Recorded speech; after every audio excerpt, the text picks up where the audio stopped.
আসসালামু আলাইকুম। আমার চ্যানেলে আপনাদের সকলকে স্বাগত। রাজনীতি এমন একটা জিনিস, সেখানে নিজের আপন বাবাকেও বিশ্বাস করতে নেই। কেন জানেন?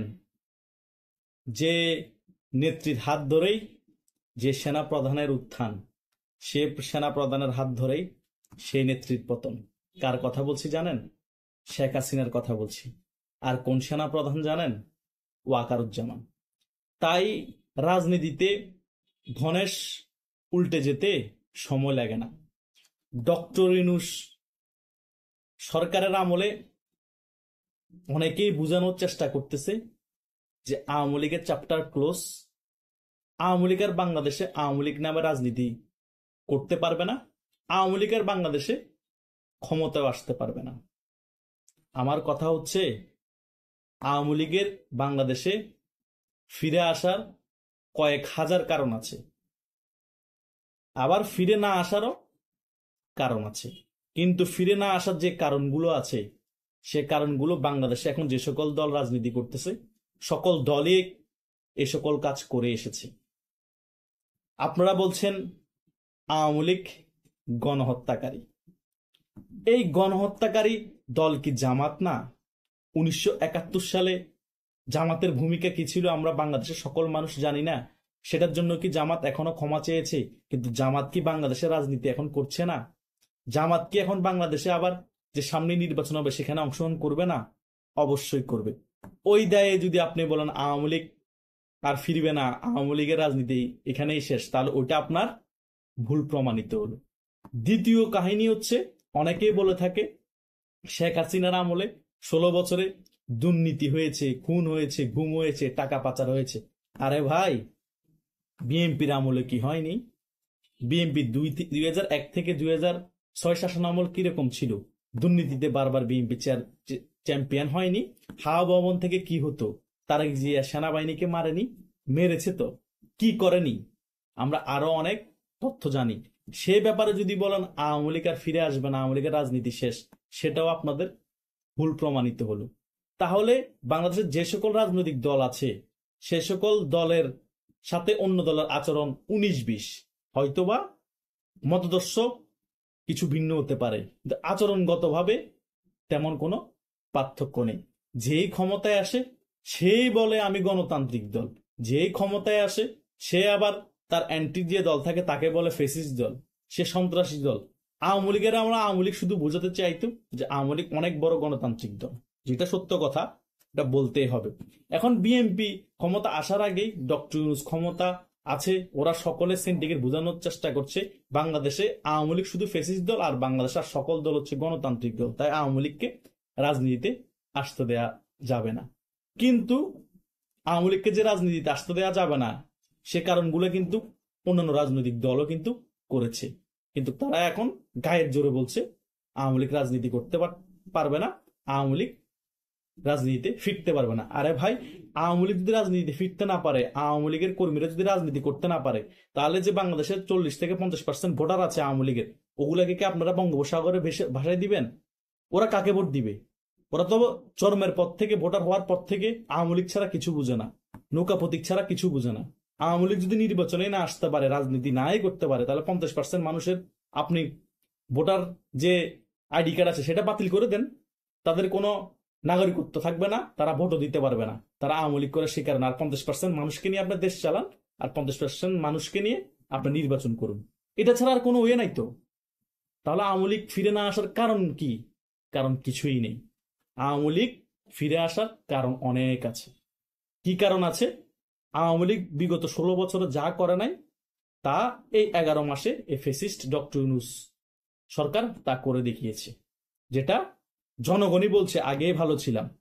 এই 11 মাসে দৃশ্যমান কি এমন কাজ করেছে বাংলাদেশের মানুষের জন্য ডক্টর ইউনূস? কিছুই করে নাই।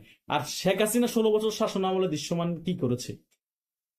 মেট্রো রেল বলেন, বিদ্যুৎ খাত বলেন, শিক্ষা খাত বলেন, স্বাস্থ্য খাত বলেন, কলকারখানা বলেন, ব্যবসা খাত বলেন, কোন খাতে উন্নয়ন করে নাই তিনি?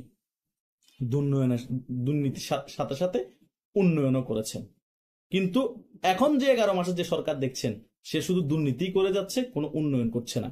উন্নয়নের পাশাপাশি দুর্নীতি করলেও বুঝতে পারতাম উন্নতি বেশি হচ্ছে, সে কারণে দুর্নীতিও হচ্ছে।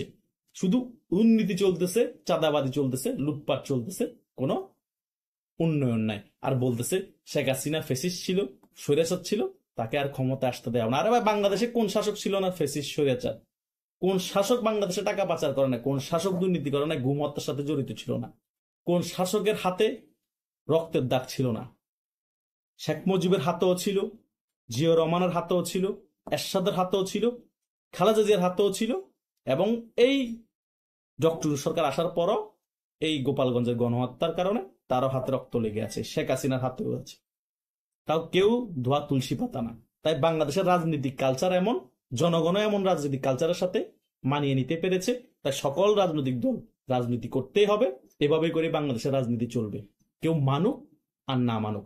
এখন আপনারা একটা ভোট দিয়ে দেখেন না, বাদে দিলাম জাতীয় ইলেকশন, শুধু হা না ভোট দিয়ে দেখেন, 5টা দলের নাম থাকবে, আপনারা শুধু টিপসই মারতে বলেন না, দেখবেন যে আওয়ামী লীগের পাল্লা ভারী হয়ে গিয়েছে।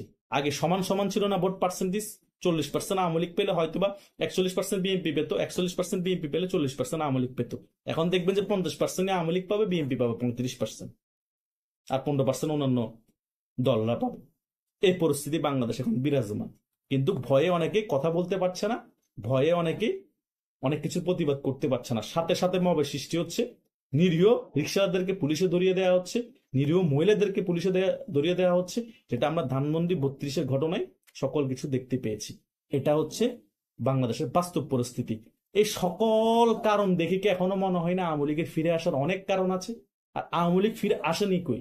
হয়তোবা রাজপথে সক্রিয় না, মিডিয়াতে বলেন আওয়ামী লীগ না থাকলো আওয়ামী লীগ নিয়ে আলোচনা, ইউটিউবে দেখেন আওয়ামী লীগ রাজপথে না থাকলো আওয়ামী লীগ নিয়ে আলোচনা, সরকারের ইসি বলেন, বিএনপি বলেন, জাতীয় পার্টি বলেন, যেখানে যান আওয়ামী লীগের আলোচনা আছেই। তো আওয়ামী লীগ নাই কোথায়? আওয়ামী লীগ ফিরে আসে না কোথায়?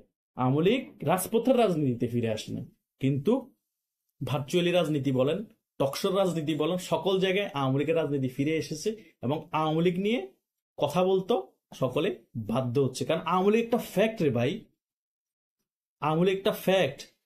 আওয়ামী লীগ বট গাছ, আওয়ামী লীগ পাট গাছ না। বট গাছকে এত সহজে ধাক্কা ধুক্কা মেরে সরাতে পারবেন না, পাট গাছকে তো টেনে তুলে যায়, কিন্তু বট গাছকে এত সহজে তোলা যায় না রে ভাই।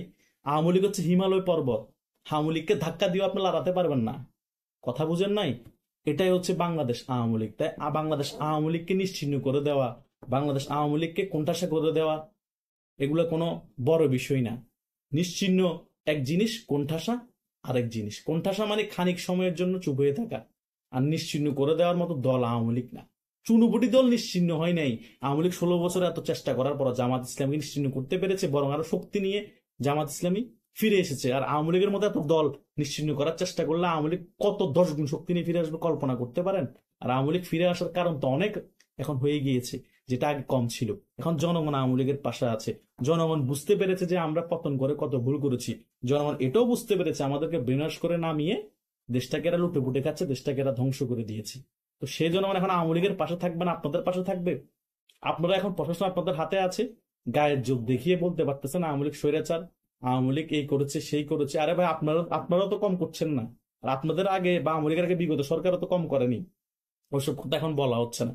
এখন ডক্টর ইউনূসের সমালোচনা করলেই বলা হচ্ছে আওয়ামী লীগের দোষর, ডক্টর ইউনূসের সমালোচনা করলেই বলা হচ্ছে রিফাইন্ড আওয়ামী লীগ। তাহলে ভাই, যারা ডক্টর ইউনূসের পক্ষ হয়ে সকল কিছু দায়সারা ভাবে বক্তব্য দিচ্ছে, তারা কি রিফাইন্ড রাজাকার? যারা জামাতের হয়ে পক্ষ নিয়ে কথা বলছে, তারা কি রিফাইন্ড রাজাকার? সেটাও তো ট্যাগ দেওয়া যায়। তাহলে আপনারা বললে আরাম, আমরা বললে হারাম, কাহিনী এরকম হয়ে গিয়েছে না? আপনারা করলে ফাইন, আমরা করলে আইন, ঘটনা এরকম হয়ে গিয়েছে।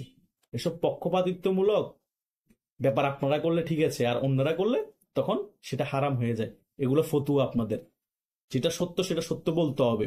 যে সরকার ক্ষমতায় থাকবে তার সমালোচনা করতে হবে। কথা বুঝেন না? সমালোচনা করাটাই হচ্ছে গণতন্ত্রের সৌন্দর্য। সমালোচনা না করলে সরকার বুঝবে কোথায় ওনার ল্যাকিংস কোথায়। সমালোচনার কারণেই তো উনি বুঝতে পারবে আমার ল্যাকিংস আছে, জনগণের সমালোচনা করছে, আমার এই জিনিসটা ঠিক করতে হবে।